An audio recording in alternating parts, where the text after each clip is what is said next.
Good afternoon, CFM. It's Coach Matt with our Tuesday workout. We're gonna do an unconventional lift today with the sumo deadlift. So let's begin with our warm-up. 3 rounds, descending 25, 20, and then 15 calories to start each one. And then after that, I want you to get a band around the rig. We're gonna go do some hamstring curls just to wake up the hamstrings a little bit. So I walk way out like that, so I got good tension on the band. Plant one hand, heel first, toe down. And then my other leg, heel first, toe down. All right, now take my lying posture and just curl the hamstrings, curl my heels towards my butt for 8 reps.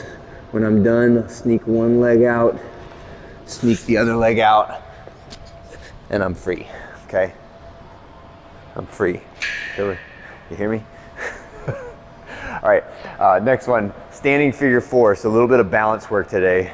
So I'm gonna stand tall, I'm gonna cross my leg over like that. You can immediately see me struggling with my balance, but now I've got it set. So I've got my leg draped across, letting my knee hang down as much as I can.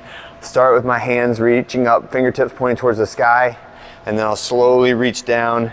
And if I can, I'm trying to touch both hands to my feet, reaching for my toes, and look at me hop, struggling for balance. You guys should know I intentionally did my left leg first because it is my weak leg for balance. So you could all watch me struggle with maintaining my balance. And this is totally fine to do it nice and slow and using my arms and hopping in order to maintain standing up. If that's a real struggle for you, what we could do is stand in the rig, right? Hold, make that, cross that leg over, and then just reach to the opposite toe so that we're still getting that stretch of the glute, but I've got my hand on the rig sort of to assist. You can think about floating it along the rig so that I'm intentionally not touching it, but if I get to where I'm too far off balance, I can reach out and grab it, okay? So 5 reps of that on either side. Next is a Superman hold. So go to the ground, prone position, arms straight over your head and squeezing everything towards the sky, thumbs up, arms straight, okay? 20 seconds holding there, and then we'll do a warm-up set of our deadlifts. We're using the sumo deadlift today. It's just a different foot stance. The grip is the same, so thumbs about a thumb distance outside the waist, but now I'm gonna take that wide sumo stance for the guys and the ladies that are about 6 feet tall. Your toes should be just inside where the plates touch the ground, right? Everything else remains the same, so the bar should stay touching the legs. We're squeezing as we come to the top position, try to lock out those hips.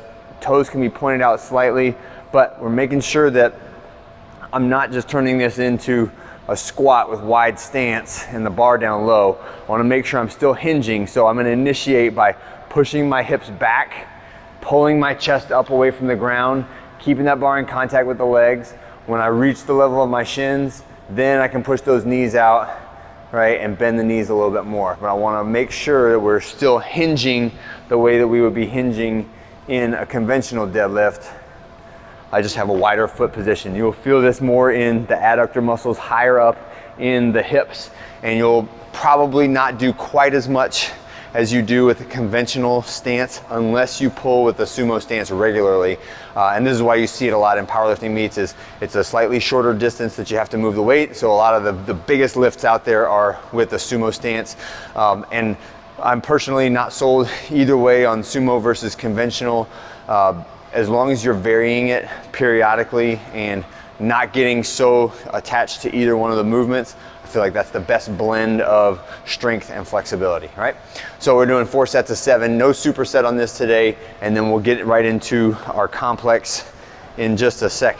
So what you need for that is a kettlebell and a box. You can put the barbell away. The way this will work is 3 rounds for time. We're gonna start with the box jump.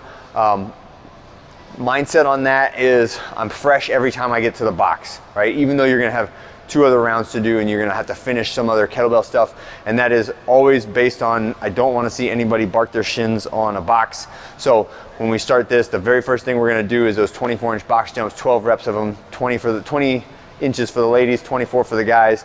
So feet straight ahead, using my arms, swinging forward and jumping at the same time, landing in control, knees in line with the toes, and then standing tall at the top of every jump, and then you can either choose to jump or step down. Obviously jumping down is a little bit faster, but then you got that higher number of reps of eccentric loading on the foot, ankle, Achilles, knees. So just keep that in mind. You gotta always balance like speed and intensity versus longevity and what the joints can sustain, okay? Next is 400-meter run, or somewhere around 2 minutes of cardio. If you choose to bike, we'll say it's 40 and 32 calories for the men and the women. If you want to row, just make it exactly the same, 400-meter row.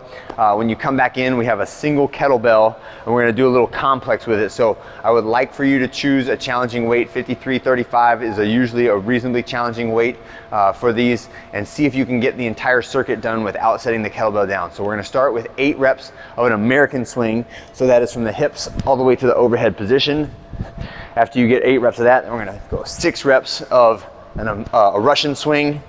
After the 6th rep, we're gonna go hang squat clean, 4 reps on each side, alternating hands every rep. So I do 1 rep with the left, switch, 1 rep with the right, switch, rep number 2 with the left, switch, rep number 2 with the right, okay?